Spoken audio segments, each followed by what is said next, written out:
తాకట్లో ఉన్న మీ బంగారాన్ని విడిపించి ఆ రోజు ఆన్లైన్ రేటుకి కొంటాం. Sharma gold company. నమస్కారం, శ్రీమాత్రే నమః.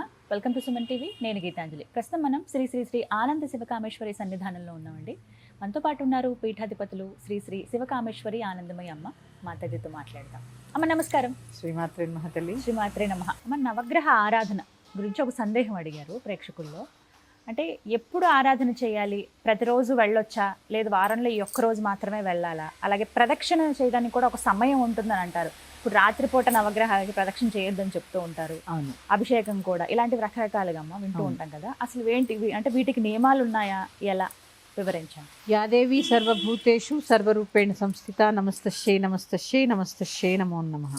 నవగ్రహములు అంటే 9 గ్రహములు. ఈ 9 గ్రహములు మన యొక్క జీవన నడవడికని అలాగే మన యొక్క గమ్యాన్ని సూచిస్తూ ఉంటాయి.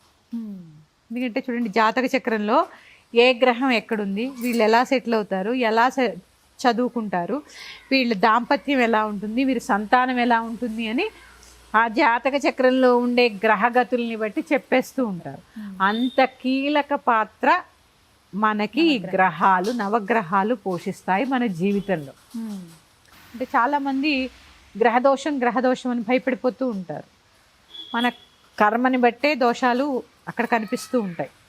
భగవంతుణ్ణి ఎలా అయితే పూజిస్తున్నామో, ఇప్పుడు ఈ నవగ్రహాల్లో సూర్యుడు ఉన్నాడు, ప్రత్యక్ష భగవానుడు, పూజిస్తున్నామా లేదా? అవును. చంద్రుడిని పూజిస్తామా లేదా? మరి ఎందుకు మిగిలిన వాడి చూసి భయపడతారు? రాహుకేతువులు 2 ఛాయాగ్రహాలు. ఇక సోముడు, చంద్రుడు, శివుడు మన చల్లగా ఉంటాడు. చాలామంది అపోహ, మంగళుడు అంటే ఎవరమ్మా? కుజుడు. ఆయన పేరే ఏంటి? మంగళుడు. సర్వశుభాలని ఇచ్చేవాడు. మంగళుడు శుభంగా ఉంటేనే ఇల్లు కట్టగలవు, పెళ్లి చేసుకోగలవు, సంతానం కనగలవు, ఇట్లాంటి భూమి కొనగలవు. ఇవన్నీ మంగళకరమైన ప్రసాదించేవాడు కాబట్టే మంగళుడు. వివాహం కావాలన్నా ఆయన యొక్క ఇది కావాలి. బుధుడు, మంచి జ్ఞానాన్ని, నీకు మంచి భక్తి కావాలంటే బుధుడు కావాలి. ఇట్లా గురువు. ఈ గ్రహాల్లో ఏ గ్రహం అటు ఇటుగా ఉన్న మన జాతకంలో గురు అనుగ్రహం ఉంటే అన్నీ ఉంటాయి. శుక్రుడు, జీవితంలో నీకు లగ్జరీ కావాలా, అమ్మవారి యందు భక్తి కావాలా, అలంకరణ కావాలా, సుఖమైన దాంపత్యం కావాలా, ఇవన్నీ శుక్రుడు ప్రసాదిస్తాడు. శని, జీవితంలో ఎలా ఉండాలో తెలియజేస్తాడు. ఇట్లా ఒక్కొక్క గ్రహానికి ఒక్కొక్క ప్రత్యేకతమ్మా. ఇక రాహుకేతువులు చెప్పాను కదా, ఛాయాగ్రహాలు కాబట్టే సూర్యుడికి చంద్రుడికి అడ్డొస్తారు, గ్రహణం వస్తూ ఉంటుంది. ఒకసారి సాయంత్రం పూట గుడికి వెళ్ళినప్పుడు అప్పుడు ప్రదక్షిణ చేయొచ్చమ్మా? లేదమ్మా, ఉదయమే చేయాలి, మధ్యాహ్నం పూర్వమే చేయాలి. అంటే కొంతమంది చేయొచ్చు అని అంటున్నారు, కానీ మరి మా నాన్నగారు నాకు చెప్పింది అయితే మధ్యాహ్నానికి ముందే చెయ్యాలి. ఇక ఇంకా ఉందమ్మా, నవగ్రహాలు ప్రదక్షిణ చేసిన తర్వాత కాళ్ళు కడుగుతూ ఉంటారు. కడగకూడదమ్మా. ఇక్కడ శుభమైన గ్రహాలు కూడా ఉంటాయి కదా నీకు, అవి కూడా భగవత్ స్వరూపాలు కదా. అంటే భగవంతుడి కృపొద్దా, కడిగేసుకుందామా? కావాలి కదా. భయపడద్దమ్మా, ఈ గ్రహ బాధలు అనేసరికి భయపడద్దు. ఒక చిన్న పరిహారం చెప్తాను నేను. ఈ గ్రహ బాధలు ఉన్నాయి, మేము ఎక్కువ డబ్బులు కట్టి మేము జపాలు చేయించుకోలేం, లేతే ఏ తీర్థయాత్రలో వెళ్ళలేం, అలా అనుకున్నవారు మీకు దగ్గరలో ఉన్న దేవాలయాల్లో ఖచ్చితంగా నవగ్రహాలు ఉంటాయి కదా, అక్కడ మీకు కుదిరితే 108 రోజులు 27 ప్రదక్షిణలు చేయండి. 108 రోజులు కుదరదు, అంత సమయం లేదు మాకు అన్నవాళ్ళు కనీసం 41 రోజులు. 41 రోజులు కూడా కుదరదండి, మాకు అంత సమయము లేదన్న వాళ్ళు 27 రోజులు. ఈ 9 సంఖ్య కదమ్మా, ఆ 9 సంఖ్యకి చాలా ప్రాముఖ్యత. కాబట్టి ఇలా ప్రదక్షిణాలు చేసుకుంటూ ఒక శ్లోకం చెప్తాను, ఆ ప్రదక్షిణ చేసుకున్నంతసేపు చక్కగా చదువుకుంటూ ప్రదక్షిణ చేసుకోండి.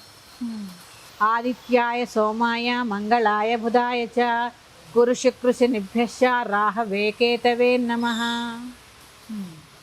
ఆదిత్యుడు, సోముడు, మంగళుడు, బుధుడు, గురుడు, శుక్రుడు, శని, రాహువు, కేతువు 9 మంది ఉన్నారు కదా. చక్కగా ఈ శ్లోకం చదువుకోండి, 27 ప్రదక్షిణాలు చేయండి. లేదా మీ ఇష్టం, 108 చేయగలిగితే ఇంకా లేదా కనీసపక్షం 27 మాత్రం ఖచ్చితంగా చేయాలి.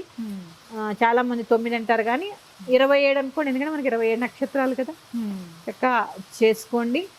భగవంతుడి దర్శనం చేసుకొని చక్కగా నవగ్రహాలకు ప్రదక్షిణ చేసుకుని ఇంటికి వెళ్ళిపోవడం. కాళ్ళు కడుక్కోవడం అంటే ఒక్కొక్కళ్ళు ఒక్కోలా చెప్తారమ్మా. మా నాన్నగారు నాకు చెప్పిన పద్ధతి అయితే ఇది. కాళ్ళు కడుక్కోవడము ఇలాగ ఏం అవసరం లేదు. చక్కగా ప్రదక్షిణ చేసేసుకుని వెళ్ళిపోండి. ఏ గ్రహము మన జాతకంలో బాగోలేకపోయినా మనకు ఒక మంచి నేర్పుతుంది. ఆ గ్రహం బాగోలేదు, ఆ గ్రహాలకు అధిదేవతలు ఉంటారు. సోముడు ఉన్నాడు, శివుడు, ఆదిత్యుడు ఉన్నారు. మరి మాకు సూర్యగ్రహం బాగోలేదండి మా జాతకంలో, ఏం చేయాలి? సూర్యవంశస్థుడైన దేవుడు ఎవరు? రాముడు, శ్రీరామచంద్రమూర్తి. అవును. ఆయన్ని ఆరాధించండి. గోధుమలతో చేసిన రొట్టె నివేదన చేయండి, ప్రసాదంగా తీసుకోండి. ప్రత్యక్ష దైవం సూర్య భగవానుడు. ఈ సూర్యుడు మీ జాతక చక్రంలో కొంచెం నీచంలో ఉన్నారు అని అనుకుంటే సూర్యుడికి బాగా ప్రీతికరమైనది అర్ఘ్యము. ఉదయమే లేచి, సూర్యోదయాత్ పూర్వమే లేచి స్నానాదులు పూర్తి చేసుకుని సూర్యుడు ఉదయిస్తున్న సమయంలో రాగి చెంబుతో నీళ్లు తీసుకుని అందులో కొన్ని ఎర్రటి అక్షింతలు, ఒక ఎర్ర పువ్వు వేసి ఆయనకి అర్ఘ్యం వదలండి చక్కగా. మిత్ర రవి సూర్య భాను ఖగ పూష్ణ హిరణ్య గర్భ మరీచ ఆదిత్య సవిత్రు అర్క భాస్కరేభ్యో నమః అనే శ్లోకాన్ని స్మరిస్తూ ద్వాదశాదిత్యులమ్మా. ద్వాదశాదిత్యులు ఉన్నారు మనకి, 12 మండలాలు, సూర్యమండలాలు. ఈ శ్లోకం చదువుకుంటూ అర్ఘ్యం వదలండి. ఇందాక చెప్పేమే పితృదోషాలు ఉన్నారు, ఇంకా ఈ సూర్యుడికి అర్ఘ్యం వదులుకోవడం ద్వారా ఇలాంటివి కూడా నశిస్తాయి. అలాగే తర్వాత సోముడు శివాభిషేకం, మంగళుడు ఆంజనేయ స్వామి మంగళవారం, అలాగే అమ్మవారు, తర్వాత బుధుడు విష్ణుమూర్తి, గురుడు. ప్రత్యక్షంగా మీకు ఎవరైనా భౌతికంగా గురువు ఉంటే చక్కగా వెళ్ళి సేవ చేసుకునే ప్రయత్నం చేయండి. గురువుల్ని వాడుకోకండి, ఎందుకంటే ఒక్కొక్క సాంప్రదాయంలో ఒక్కొక్క గురువుది ఒక్కొక్క పద్ధతి అమ్మా. ఎవ్వరు తక్కువేమీ కాదు, ఎవరిని మనం తక్కువ చేసి మాట్లాడవలసిన పని లేదు. గురు నింద చాలా పాపం, ఇది ఒకటి గుర్తుపెట్టుకోండి. గురువుల్ని విమర్శించడం, గురు నింద చేయడం మహాపాతకం. ఎవరి సాంప్రదాయంలో వాళ్ళు ఉన్నప్పుడు వాళ్ళ సాంప్రదాయం ప్రకారం వాళ్ళు గురువులు చెప్పింది వాళ్ళు పాటిస్తూ ఉంటారు.